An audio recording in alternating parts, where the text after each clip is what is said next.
For years, there have been reports that people have found a way to make a motor run on water.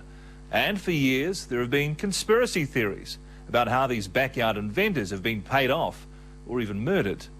None of the conspiracies has ever been proven.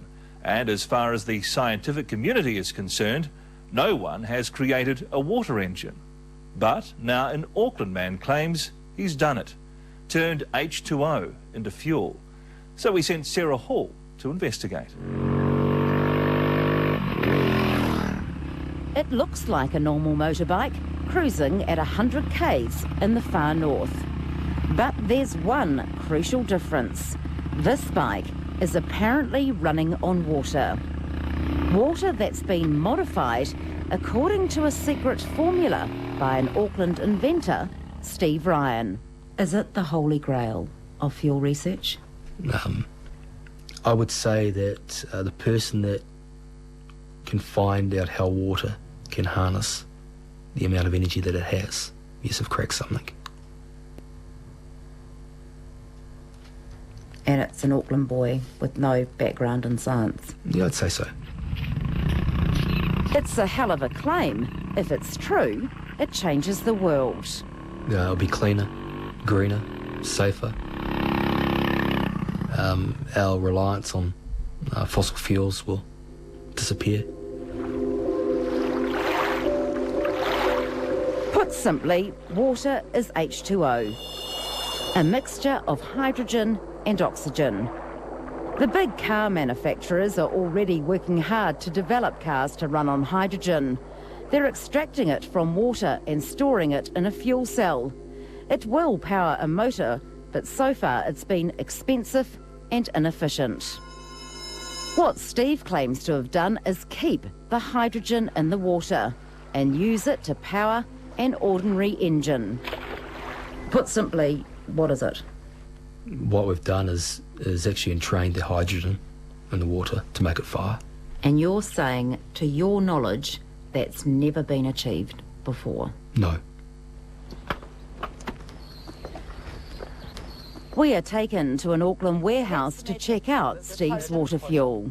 And basically what we've got is just an internal combustion engine. It was a Suzuki motorcycle.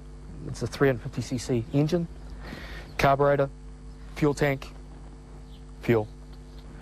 Okay, so it looks like water. It is. It's a water-based fuel. What we're doing is just tipping some in here. Yep. Yep. And what we're going to do is put a lid on there. Right, so that's for me to hold. That's for you to hold, please. Because we're going to test this later on. And I'm going to just tip it in here, which is a fuel tank. And then what we'll do, I'm just going to get you to stand back for a moment.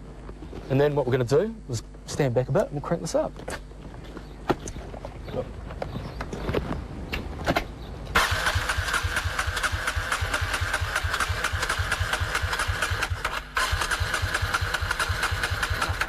on, baby.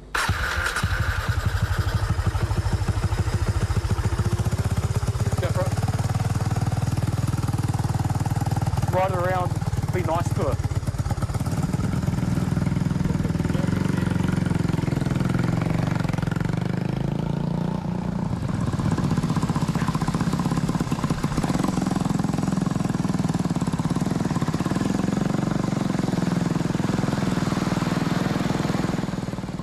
What did I just see? You saw a bike running on water, on a water-based fuel. People would say that you're joking.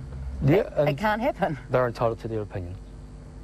And that's it. At the end of the day, it doesn't matter what someone says, it's happening. So it's water, you've changed the structure of the water, but you haven't added anything, like there's no hidden petrol in No, here? there's no petroleum, no carbons, no. Steve Ryan says the fuel is the invention. There's nothing particularly new about the bike, apart from a simple modification of the carburetor. These two here?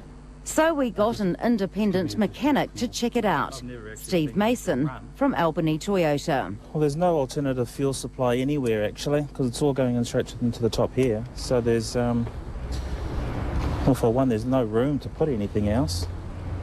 So Steve, in your experience with this bike, you've said that there's nothing unusual about it.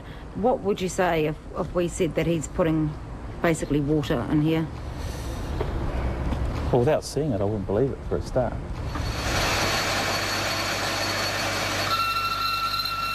One of those convinced that Steve has done what he said he's done is next-door neighbour Brian Connell. He's been an engineer for more than 30 years and has watched Steve's work in progress.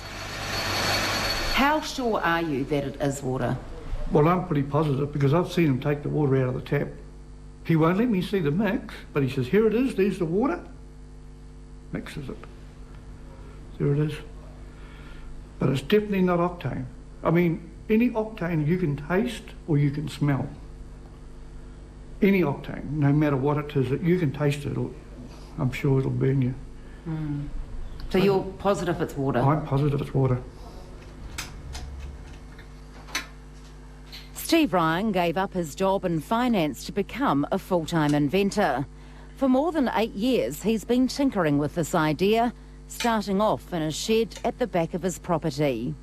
If he's achieved a water fuel, then he's beaten researchers all round the world who have spent hundreds of millions of dollars.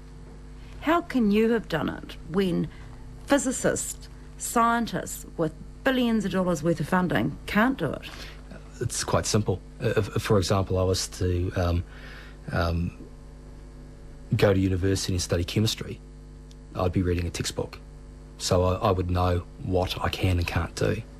But when you actually don't have that formal training, you continue to go down the track of believing that you can do it until you prove to yourself that it can't be done, or it can be done.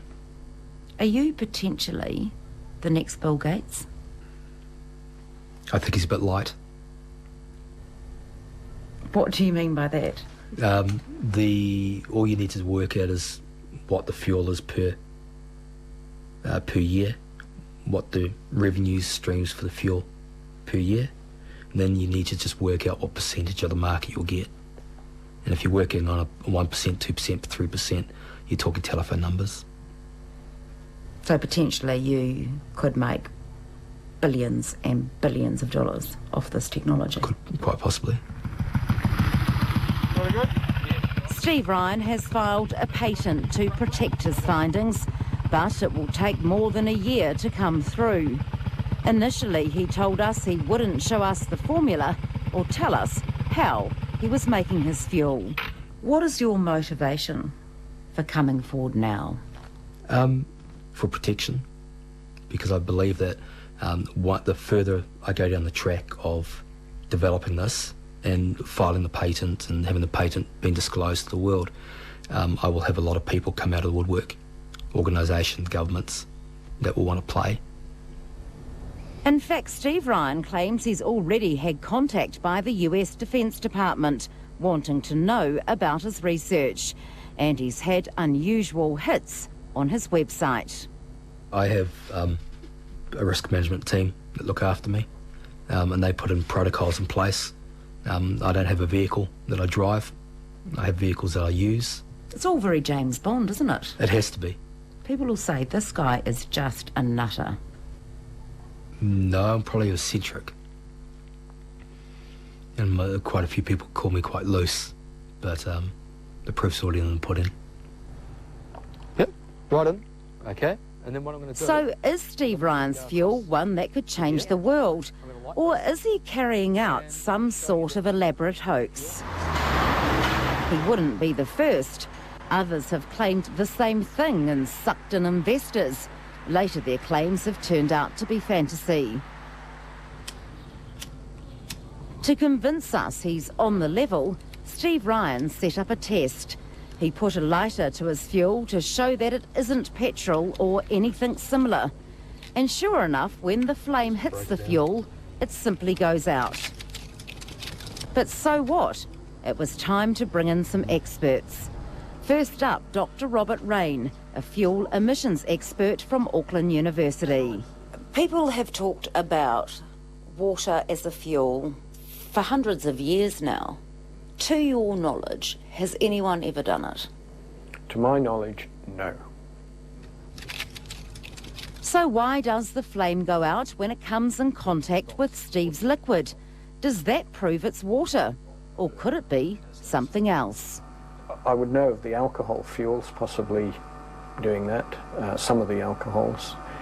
maybe heavier fuels potentially would not burn, as that seems to have implied it didn't burn. So it's So just that's very not difficult to conclusive conclude evidence at anything all from that. that it's I'm not sure water-based. whether is it supposed to be showing with the water? Is it implying it doesn't burn or what? I'm not sure. Steve also did an emissions test, but far from backing up his claims, it showed carbon monoxide at 2% and carbon dioxide at 11%, exactly what you'd expect from a petrol-powered car. Does hydrogen and oxygen, the makeup of water, have carbon in it? No. So this is not water. The fuel that's being used to fuel this engine is not just water. Whatever the fuel is, it's got carbon in it, and that's showing up in these exhaust emissions. Something was clearly not right. We brought Steve in to come face to face with the emissions specialist. Robert, this is Steve, who is the inventor of this fuel. Hello. His answer was that carbon wasn't coming from his fuel, but from the oil he used to lubricate the engine. That oil, Steve said, was emulsifying with the water, causing the high readings. So the talk of water emulsion, carburetors, it's all, it's not relevant to the issue that this is the same emission, very similar emissions, that you would get from a conventional fuel engine. Yeah, well, I beg to differ, and from the people that I've spoken to in the last 45 minutes have actually agreed with me that the water and the oil, that it's possible that it will distill and you will actually get an emission result from that. No. So you're saying that Dr. Rain was not convinced about the oil emulsifying with the fuel. He also wanted to know why Steve Ryan just didn't make his findings public. But I wonder if you have got such a big thing that potentially is, you know, people are paying $1.50 a litre for petrol now, and you're saying 15 cents a litre. I'm just surprised you don't just give it away. Just tell everybody. Just release it to the world. I'm surprised you don't do that. For your own good, the good of your soul. Yeah. And just say, and here it is. And just put your name on it. I mean, just imagine you would live forever as the person who... and that's a fair call. Steve Ryan could see the scepticism in the air. So after this, just last week, he decided he would give us a bit more of a clue about how he makes his fuel. Yes, that's New Zealand water. Sweet. So what we're going to do is we're just going to... I'll hold it, and you can just tip it in. The water goes into this box, and 20 minutes later it comes out the other end.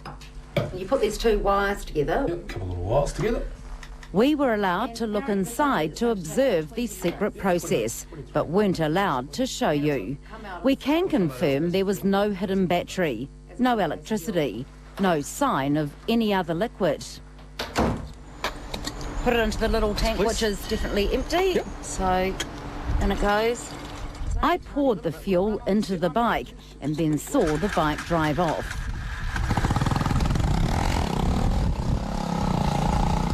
Proof? Well, this time we brought in another expert, Isham Idris, a professor of chemistry at Auckland University. Well, my first impression is nonsense. That's, you know, and I think that's where I stick to it so far, because to me it is still nonsense. Why? Well, simply because you cannot get more energy out, you cannot get energy out of something without putting energy. It doesn't actually smell of anything. Professor Idris believes what could be happening inside Steve's little box is a process called electrolysis. It's basic science. Put two metals in the water, connect them up, and hydrogen bubbles will form. But he cannot understand how that produces a fuel to run a motorbike. Have you ever seen anything like that before? No. Have you got any theories on why No. that happened? No.